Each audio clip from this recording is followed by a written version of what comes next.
So the left has finally found the only immigrant in history who had no right to come to America. The only one who didn't improve the place by his presence.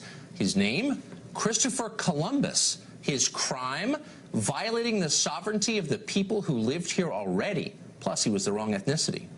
Now, try making that argument about any other immigrant to America and see how long you keep your job. But whatever. Happy Columbus Day anyway. Enjoy it while you can. Your grandchildren won't even know it existed. Progressives had declared war on Christopher Columbus, as they have on most things older than last week. This is year zero on the revolutionary calendar. History starts now. Ignorance of the past isn't simply tolerated, it's required.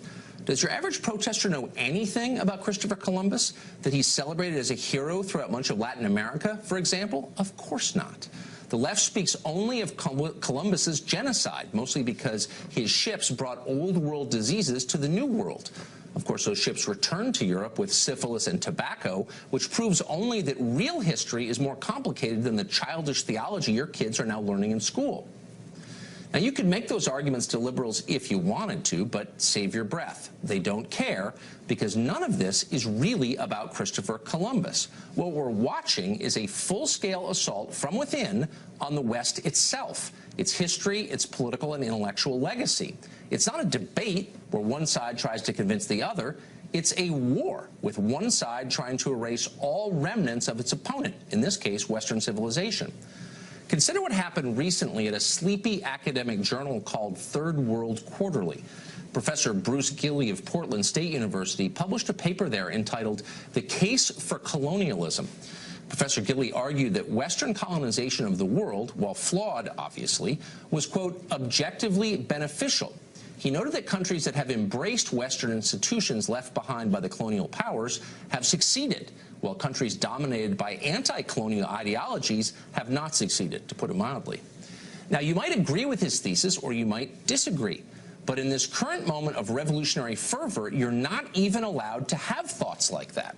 Gilley's paper has since been pulled after half the publication's board resigned in protest of it.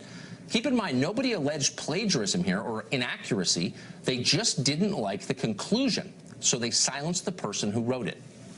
Reason, tolerance, free inquiry, those are Western civilization's central gifts to this world. It shouldn't surprise us that in places where the West is under attack, those very principles are under attack too. So when they come for the Columbus statue in your town, it's worth fighting back, because it's not about the statue. It's about something much deeper. Jason Nichols is a professor at the University of Maryland, and he joins us tonight. Professor, thanks a lot for coming on. Thank you, Tucker. Good to see you again. Good to see you. So people are upset about Columbus. Here's the lens through which I view this. Here you have an immigrant from a Spanish-speaking country coming to this continent for a better life, and you're saying he's not welcome here. That sounds like bigotry to me. So, Tucker, let me adjust your lens a little bit.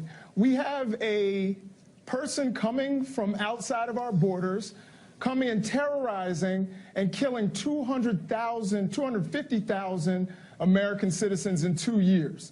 We'd probably call that person a terrorist, correct? Those are the people that we don't want in our country. Those are the bad immigrants. Those are who we vet and try to keep out. Okay. Well, I hate to give a history lesson to a professor, but Columbus did not kill 200,000 people. Oh, no. What you're referring to were the viruses that Columbus and his crew in subsequent waves of explorers and immigrants from Europe brought to the New World that decimated the native population, which is obviously a tragedy, Tucker, but it's very different from what you're alleging. I'm also talking about European brutality. Also, he laid the map basically for the transatlantic slave trade. He was the first person to take captives across the Atlantic. Yeah. So again, he was part of you know, things that I think as Americans we don't stand for. Well, I think that's right. I mean, you're aware. I mean, not to get into the history of it, but that slavery was pre-existing in the Americas. The native population here practiced slavery, as I'm sure you know. It's my only point. To the transatlantic. I just want to make 2 points. One, that history is a lot more complex than the theologians who are mishandling it in our current age will admit. It's very complicated stuff. People are complicated. And second, this is not really about Columbus. It's about attacking Western civilization, European influence on the Americas. And before you do that, you should think through the implications of it, don't you think? So, I view it very differently. I think that this is about people like Columbus. I mean, we don't go and talk about people who killed 200,000 people through whatever means and enslaved people. Columbus, on one occasion, actually, for a man who stole corn, he cut off his ears and nose and sold him into slavery. Is that the kind of brutality that we represent? I really don't think so. No, it's not. But hold on. I think you'll concede that in 15th century North America, as in 15th century Europe, brutality was universal, and it's appalling. And I would never defend any of it. Thank God I don't have to. But to pretend that he was the only one committing it is ahistorical and wrong, and I think as a professor you would acknowledge that. So let's just put it in, as you would say as a guy on the left, into some context here. Fair? Well, listen, now, I'm not saying he's the only person committing violence. That would be like saying Osama bin Laden is the only terrorist. Right, we actually have many people who have committed, atrocities throughout history. But I think, when we talk about historical context, one thing never changes. Killing massive amounts of people, facilitating the rape and murder of lots of people is never acceptable. We don't ever talk about Hitler in positive terms, or Leopold, or any of these people or Stalin who have killed numerous people. But it's not really about Columbus. It's not about Columbus, an Italian who was acting on behalf of the Spanish government. Again, I've got nothing in common with him. I don't have to defend him. But the subsequent waves of Europeans who came to this country obviously hurt a lot of the indigenous population, but also had a pretty great effect on the continent. I mean, they turned it into America, which to this day is a beacon of hope for the world. That's why everyone wants to come here. So you're trying to delegitimize that, and let's be honest about that.